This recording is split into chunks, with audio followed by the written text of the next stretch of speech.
तो आज का सबसे पहला प्रश्न है, मेसोपोटामिया की सभ्यता का विकास किस नदी की घाटी में हुआ।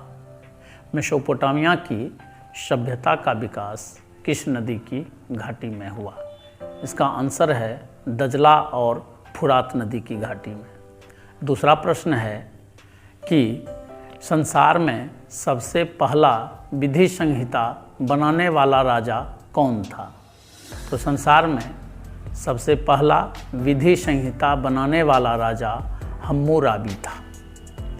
इसके बाद है कि मेसोपोटामिया का क्या अर्थ होता है। मेसोपोटामिया का क्या अर्थ होता है, तो इसका आंसर है मेसोपोटामिया का अर्थ होता है दो नदियों के बीच की भूमि। मेसोपोटामिया की सभ्यता एक नदी घाटी सभ्यता थी, जो दजला और फुरात नदी की घाटी में इस सभ्यता का विकास हुआ।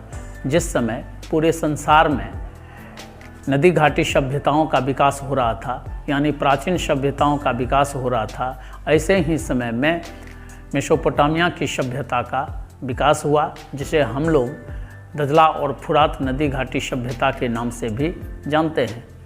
इस सभ्यता के तीन भाग थे, असीरिया की सभ्यता, शुमेर की सभ्यता और बेबीलोन की सभ्यता।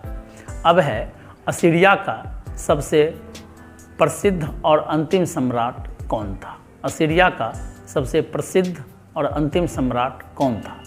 तो इस प्रश्न का उत्तर है असीरिया का सबसे प्रसिद्ध और अंतिम सम्राट अशुरबनीपाल था। असीरिया का सबसे प्रसिद्ध और अंतिम सम्राट अशुरबनीपाल था। अब है कि संसार में सबसे पहले तांबे का प्रयोग किन लोगों ने किया। संसार में सबसे पहले तांबे का प्रयोग कहाँ के लोगों ने किया या किन लोगों ने किया। तो इस प्रश्न का आंसर है तांबे का सबसे पहला प्रयोग मेसोपोटामिया में हुआ।